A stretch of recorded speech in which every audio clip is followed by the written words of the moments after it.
I'm so pleased to introduce the next conversation, A Generation to End AIDS. Please join me in welcoming Kweku Mandela, co-founder of Africa Rising, and the incredible Charlize Theron, UN Messenger of Peace.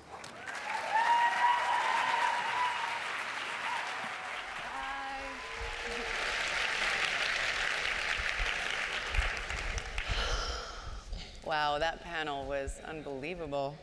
It was stunning. Are you a feminist? I'd probably say a little bit, you know. You're a lot of feminists. Maybe I know you. You're a might- lot you of might be feminists. right. So thank you for being here today with us, Charlize. A lot of you may know that Charlize is the co-founder of her own organization, the Charlize Theron Africa Outreach Project, which does phenomenal work in South Africa, our home country, to really uplift the youth who are at risk to HIV and AIDS. And so I wanted to start by asking you a question about inspiration. How did you become inspired to do this type of work? Well, as I was so bluntly made aware of backstage that apparently I'm not part of your generation because I'm too old. Brutal reality. When I was around 8 years old, I have a very vivid memory of a photo of Princess Diana kissing an HIV positive patient in a hospital. And I remember being a young girl in our kitchen and hearing the adults talk about it and this petrifying fear in everybody's voice. And that was that trailed me. And it really, in my formative years, I feel that it somehow formed me, because there was definitely a time in my life that I thought I was going to die of AIDS because I knew of so many people dying of AIDS. And at that time, we knew so little about it. So I think that was the thing, for an 8-year-old that was so frightening, that when I became an adult and I realized the truth about HIV and how it's completely preventable, I always knew that that's the field that I would work in, just purely because our country was, at the epicenter of this epidemic. And so you can't, there's nowhere to go but there. And I always knew that. I think for me, the biggest thing was always, how I could be of service in the most productive way, and not get in the way of people doing good work already. And that's when somebody said to me, well, then just do that. Find the people who are doing the good work and help them with the platform that you have that they don't have. And what I come to learn in the last decade is that the people who are doing the good work are the small grassroots organizations who are on the ground that nobody's talking about, nobody's supporting. It's the people living in the villages with those young girls, with those adolescents who are at high risk, who know the obstacles that they're facing, who know what happens to them at night.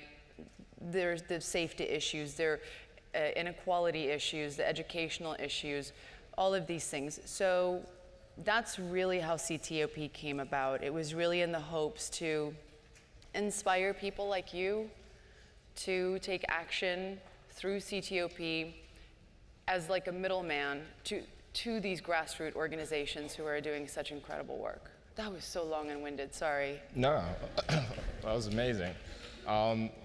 I think it's interesting because, HIV and AIDS has been through this long struggle. Mm-hmm. There was the dark period where everybody neglected it. Yeah. Governments denied that it really existed. They didn't want to allow drugs to be made. And then we went to a period where drugs were available, but people didn't have access to them. So I'd love to know from you, what progress have you seen over the past decades on HIV that have made you feel like there truly is hope that we can end HIV in our lifetime? Well, I always believe there's hope in anything that feels hopeless. I think the biggest, there are factual things that you can look at. South Africa, more people are on treatment in South Africa than anywhere else in the world. We have the biggest treatment program in the world. And our government has really stepped in and taken a real responsibility in aggressively taking ownership in the is that an alarm going off? Is that time? Anyway, they've taken a real, they've been very active in that. I I think the thing that always moves me the most, and where I see for me, and I don't know, you should speak to this too, but I remember, again, apparently I'm not your generation, so this is a long time ago.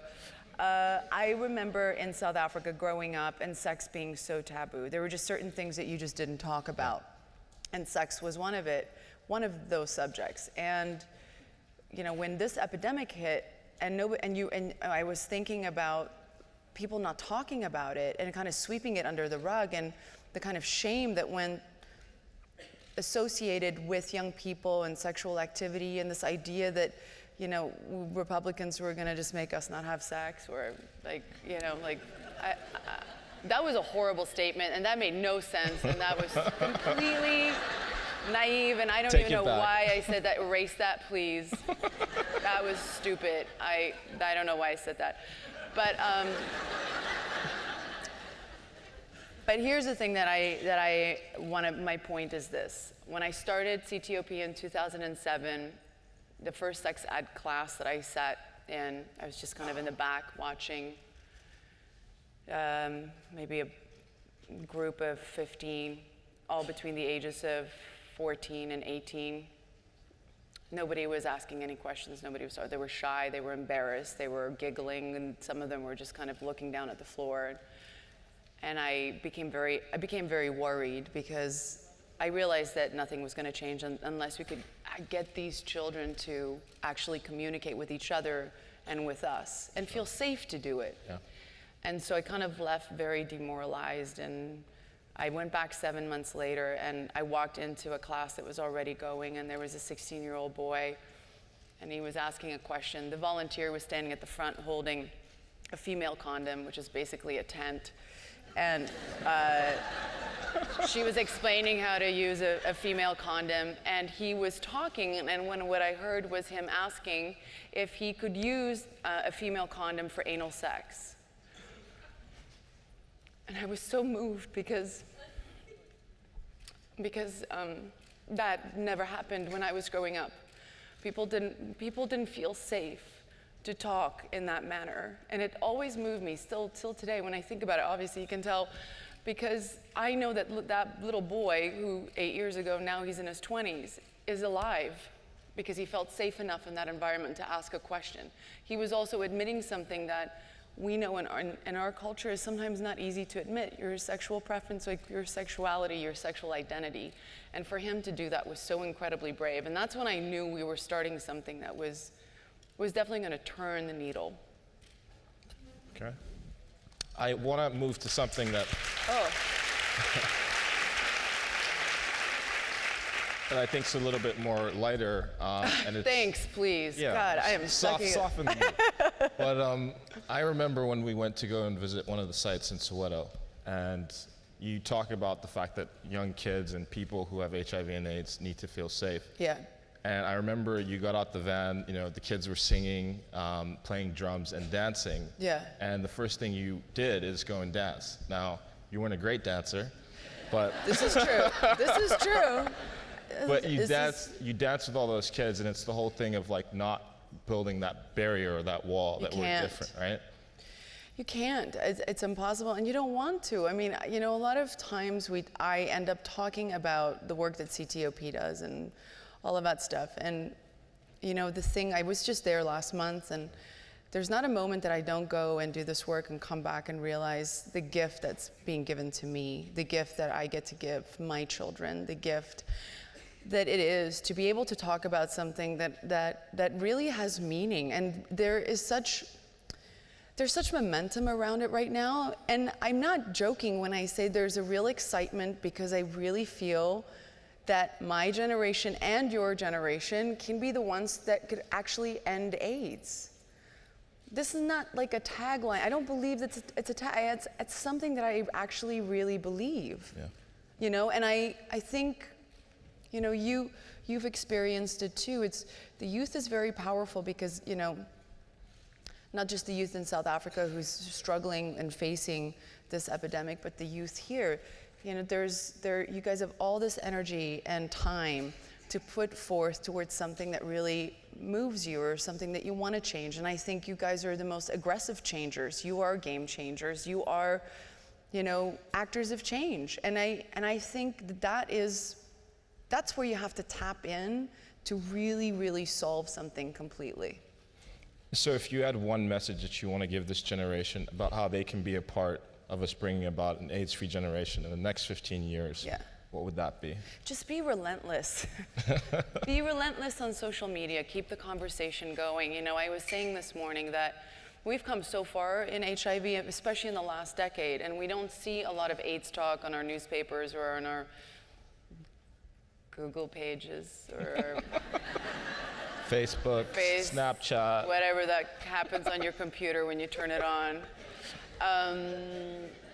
Because we are very fortunate to live in circumstances and an environment where we've made great changes, and so we forget, and I think we become complacent in not understanding that what's happening in, say, just South Africa, where girls are 8 times more likely to be infected by the virus than young boys, where we're looking at a population of 17 million people living with HIV, and they don't know they're living with HIV. So how do you stop an epidemic if out of 37 million people, around half of them don't even know they have the virus? So I feel that we've come to a place where it feels safe, because we don't hear about it anymore and people are kind of comfortable talking about. We see people living healthy lives on antiretroviral drugs, so that kind of threat, that emergency has kind of left. Not the case in other places. So how does it infect us, you? Like, why should you care? Well, AIDS and HIV is the #1 killer among young women who are reproductively active. That should be something that we should all be concerned about. That affects me, that affects you. That's not just an African problem, that's not just an Asia problem or Eastern European, that's all of us. And I think if anything, if I can just keep this conversation going, reinvigorate young activists out there, reinvigorate the older activists out there who helped us with everything that we've done over the last 10 years to kind of step up this game right now and really step forward, put your foot down on the pedal and really go, because we all know this is a virus. This is not something that you want to just kind of maintain or curb. This is something that you want to stop. And I think we've forgotten that. And I think the fear is that we've become so complacent in it that when this virus comes back, it's going to come back roaring. And I don't think people are really aware of that. Thank you. So I wanted to ask the audience, actually, if you guys could help us do something.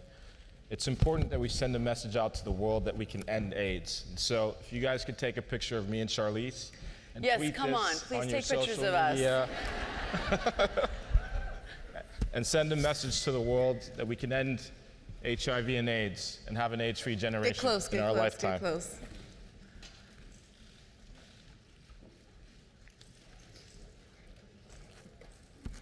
I'm gonna do one as well. Oh yeah, selfie it. I'm gonna selfie it. Whose generation am I now? Yeah, as we say in Africa, yeah, go. There we go. I love it! Oh, you should just come in the photo. There we go. Wait, where are you? Come in. Where are you? There you are. Awesome. Okay, ready? Yeah. 2 of you. You're amazing. 1 second, guys. Thank you so much. All right, guys, seriously, please tweet this. That's where we start. Thank you. Sure. Oh, we can do anything, Ray. I made a bad Republican comment. Go for it.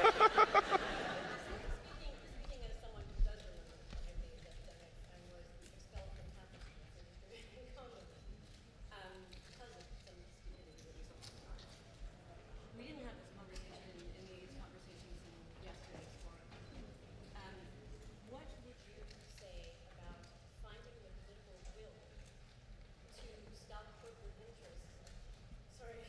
No. Yeah. Yes. So this is, again, for me, I really truly believe that if we don't talk about these things, if we don't actually call them out for what we see and what we hear and do our homework, if we just kind of turn the page and go, well, we heard about this thing, we don't really know what it is, but I guess it doesn't involve me, so I'll just let it go. That's when stuff like that, that's what I call, it's the ripple effect, right? It's like what happens to one person somehow will come back and affect all of us. And so I think conversation and not being complacent. If this is something that bothers you, keep it active on social media. We are so connected and interconnected. And we have this, the access to this is so unbelievable. How we can reach so many people with information today is like beyond me. So let's make it be information that actually is valuable. Information that can actually save lives. Anything else? Anyone else? Thank you.